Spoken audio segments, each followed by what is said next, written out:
Vivre sur les routes dans un 4x4, c'est se plonger dans l'inconnu tous les jours, s'imprégner de nouvelles cultures, s'adapter au climat, et notamment à cet hiver glacial qui nous suivra tout autour du plus grand lac du pays. Ou encore, faire face aux imprévus, comme la panne de notre chauffage sur la plus haute montagne de la Turquie. C'est aussi planifier demain et transmettre ce que l'on a appris hier aux autres voyageurs.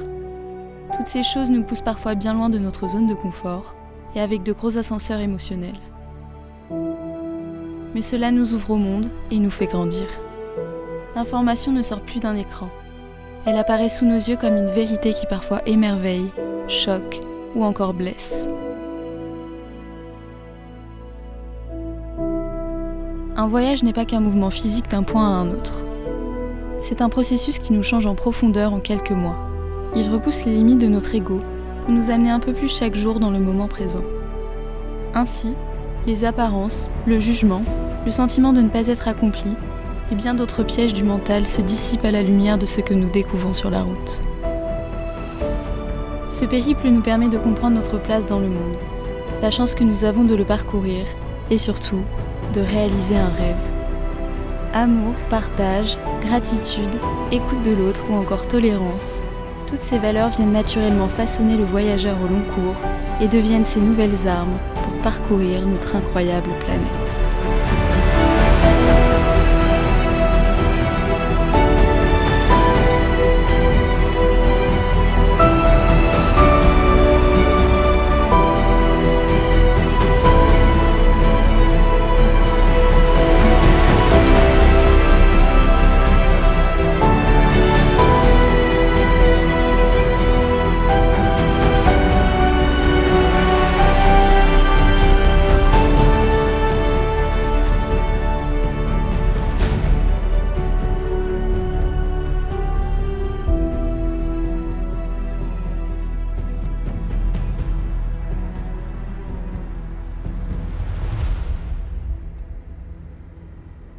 Là, on est au cœur des montagnes. Il y a de la neige partout. Et on a perdu 15 degrés aujourd'hui. Donc la nuit promet d'être fraîche. Moins 13 et il faisait 15 degrés ce matin. Je suis de plus en plus malade.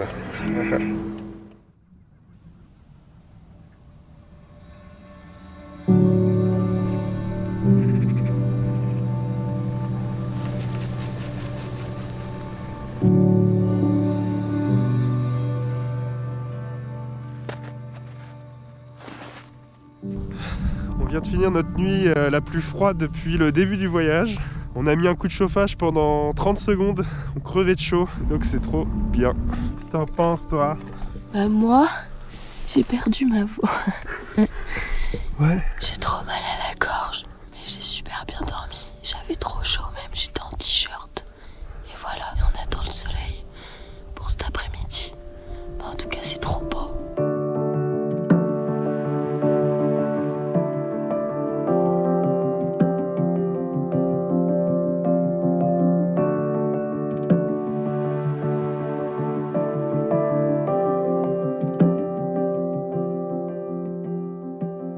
Sur les abords du lac de Vannes, le plus grand du pays, nous explorons un lieu paisible dans des paysages qui semblent paralysés par un manteau neigeux. Et pourtant, nous découvrons de petits villages agricoles bien vivants. Les troupeaux sont menés par de vieux paysans, les moteurs des tracteurs claquent, et les chiens se déchaînent sur notre 4x4 pour protéger le bétail.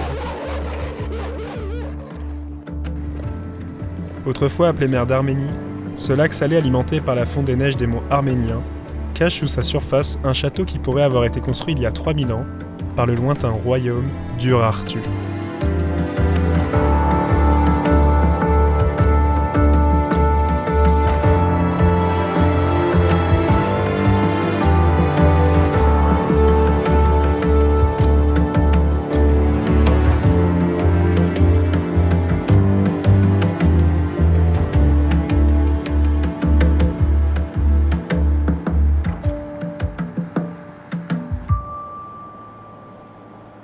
Ça fait quelques heures qu'on roule au bord du lac de Vannes et on est sur des paysages de dunes, de neige. C'est magnifique avec des montagnes de 3 à 4 000 mètres, des grandes routes. La qualité des routes en Turquie, elle est vraiment incroyable. Et là, on se dirige au palais Ishak Pacha, qui est très connu et qui est juste à la frontière iranienne. On va te montrer tout ça.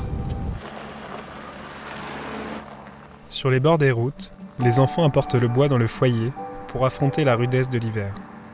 Dans ces paysages étouffés par la neige, seuls les arbres nus et de petits cours d'eau rythment notre chemin vers l'est anatolien. Puis, le spectacle hivernal se poursuit au-dessus des nuages, où les dernières lueurs viennent une nouvelle fois diaprer le ciel pour disparaître derrière l'horizon. Malgré les températures glaciales, dans ces moments où on se sent seul au monde et loin de tout, nous sommes émerveillés par tant de beauté. Alors, des étoiles plein les yeux, on se regarde, on sourit et on s'épanouit à l'idée que cette aventure ensemble ne fait que commencer.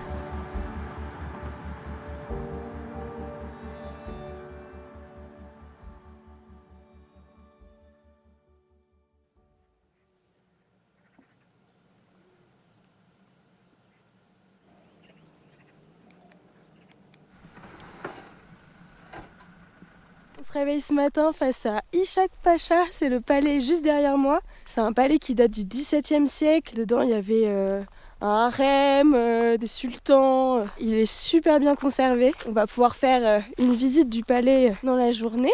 Et on a une nuit super fraîche. On est descendu à -10, donc c'est un vrai record pour nous. Heureusement, on avait le chauffage.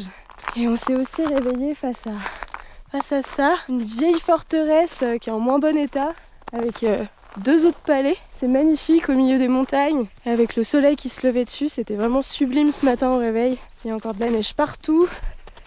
Et je pense qu'on va avoir des températures négatives encore pour 1 ou 2 jours avant de remonter un peu.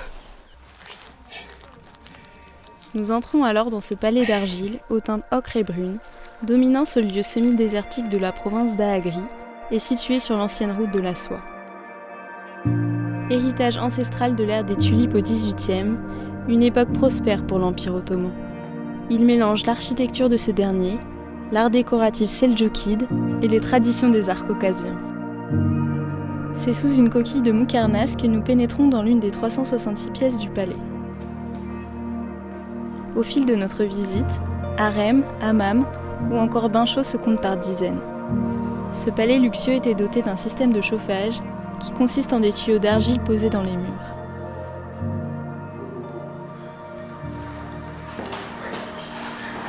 C'est un peu dangereux comme tu disais, non?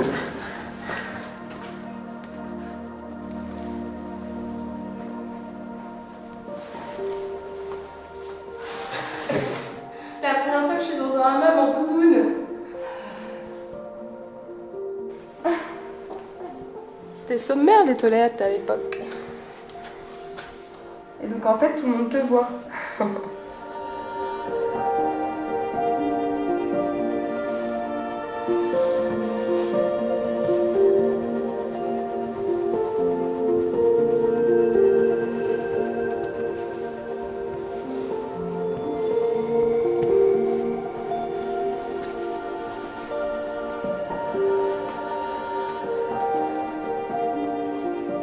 La cour principale d'une diversité architecturale harmonieuse nous conduit dans la mosquée lumineuse du palais, avant de nous plonger dans les quartiers sombres et lugubres des nombreux serviteurs.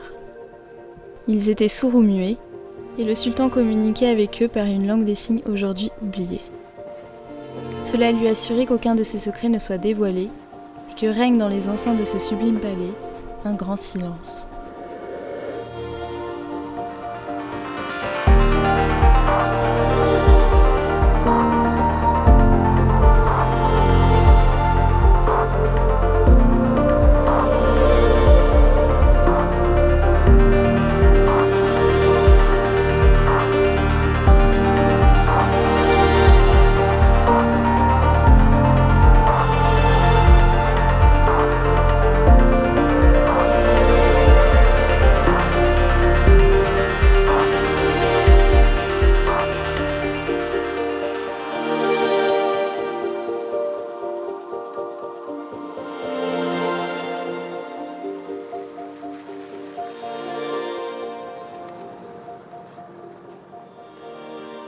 On quitte Ishak Pacha. C'était trop chouette de s'endormir et de se réveiller face à ce temple. Et même l'intérieur, c'était magnifique. Tous les murs sculptés, on recommande. Et à cette période, il n'y a vraiment pas grand monde. Et l'entrée est vraiment pas chère. Et là on quitte le lieu et les montagnes autour, c'est trop beau. Les paysages sont fabuleux ici. Et là, on va découvrir tout ça en allant jusqu'au mont Arara.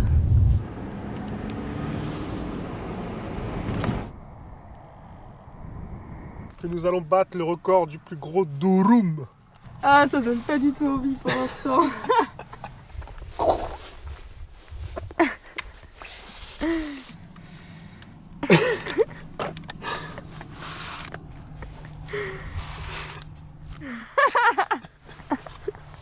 C'est une spécialité turque.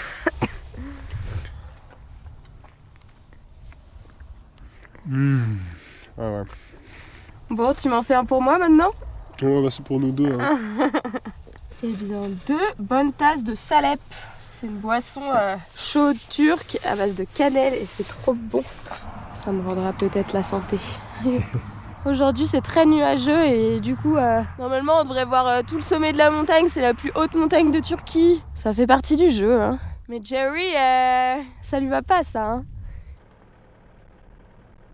En nous dirigeant vers le mont Arara, nous décidons de quitter l'axe principal pour prendre de petites pistes le long du flanc de cette montagne.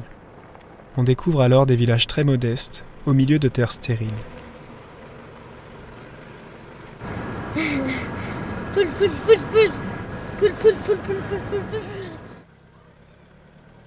Ici, les hivers sont rudes, mais les murs de fumier en briquettes qui délimitent les terrains seront un excellent combustible qui permettra de réchauffer les foyers pour affronter le froid.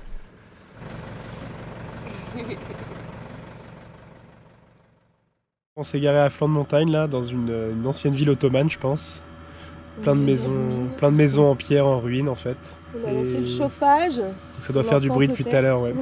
On reste une nuit de plus ici pour essayer de voir le mont Arara demain. Et puis après, il faudra faire un test PCR avant de passer la frontière, en espérant qu'il soit négatif, parce que là, vu mon état, vraiment moi je malade. me dis que c'est peut-être ça. Je pense pas quand même. Le chauffage ne fonctionne plus. Et ça, c'est pas rigolo. Ça fait 10 jours qu'on l'a. Le seul truc qui est rigolo ici, c'est ça. Voilà. En fait, on lance le Webasto, il se lance correctement. Au bout de 30 secondes, il s'arrête. 30 secondes plus tard, il repart. Et ça fait ça, sans arrêt. Et ça chauffe pas fort. L'air, il est pas fort. Et quand on sort dehors, il y a de la fumée et ça pue le gasoil. On l'a utilisé la nuit dernière, ça s'est très bien passé. Et cette nuit, il va faire -10. Super. Il faut faire gaffe, hein. J'ai lu sur internet qu'il y avait des risques d'explosion ou je sais pas quoi. Est-ce que Marc, notre électricien préféré, va nous sortir de cette affaire à distance? Alors en fait, quand on lançait le chauffage, ça faisait de la fumée blanche de ouf à l'extérieur et ça puait beaucoup le gasoil. Alors en lisant la notice, j'ai remarqué que quand on allume le Webasto, il faut toujours mettre le thermostat à fond. Et là, on l'avait mis au minimum. Et en fait, le mec qui nous a posé le Webasto, il nous l'a pas dit ça. Et Marc vient de me dire par message que c'est important que le thermostat soit à fond. Ça permet que le gasoil brûle correctement. Sinon, ça peut créer des problèmes. Donc, on a laissé tourner le truc. Là, ça fait, je sais pas, ça doit faire 10 minutes maintenant. Il n'y a plus de fumée blanche, mais faut voir si le chauffage à l'intérieur fonctionne. Bon, donc la suite des aventures du chauffage. Après avoir respecté tout ce que nous a proposé Marc, ça ne fonctionne pas. Le chauffage continue de s'interrompre toutes les 30 secondes, ça continue de fumer. On a trouvé un mec qui est là, dans la ville, à 15 minutes. Et finalement, là, on est dans la campagne, juste à côté de la ville, et on regarde la température. Il fait 5 degrés, et ça va descendre à -3 cette nuit, donc ça, c'est largement supportable. Ouais. Donc, on va se couvrir, et demain, garage. Donc ça y est, on est au garage dans une petite ville à côté du mont Arara. Le chai comme d'habitude. Et là, ils vont checker, j'espère qu'ils vont trouver rapidement le problème pour le chauffage. Ah, le réservoir, le tank. Le monsieur nous montre son réservoir pour le Webasto. Il fait 50 litres. Oui, ici c'est un expert Webasto, il y a des centaines de Webasto abîmés là derrière nous. Là il nous montre ce que ça fait en fait, pourquoi ça faisait une fumée blanche. Ok, là le truc il est complètement saturé. Diesel. Et là il est en train de brûler la pièce pour enlever tout l'encrassement. Je sais pas ce que ça va donner parce que il y a un monsieur, un camionneur qui nous dit qu'il faudrait avoir un réservoir, un petit jerrycan secondaire exprès pour le Webasto. Parce qu'en fait là comme c'est relié à notre réservoir principal, et ben en fait ça s'encrasse vite. Mais est-ce qu'on a la place de mettre un petit jerrycan, je sais pas. Du coup la solution qu'on a trouvée c'est peut-être de mettre le réservoir dans ce compartiment là. Donc là ça sera les 2 réservoirs de diesel, ça fait 10 litres en tout. Là ils vont percer les bidons et on va raccorder la pompe à diesel jusque là. C'est le Big Box qui est en train de finir les travaux et là il a installé un petit filtre. Je pense que c'est ça qui nous manquait pour filtrer le diesel qui est pas de très bonne qualité ici. Et après il va le faire plonger dans les bidons et je pense que ça ira. Sarkad Big Boss. T'es shaker. Voilà, on va manger tous ensemble. Ils ont commandé à manger. C'est cool.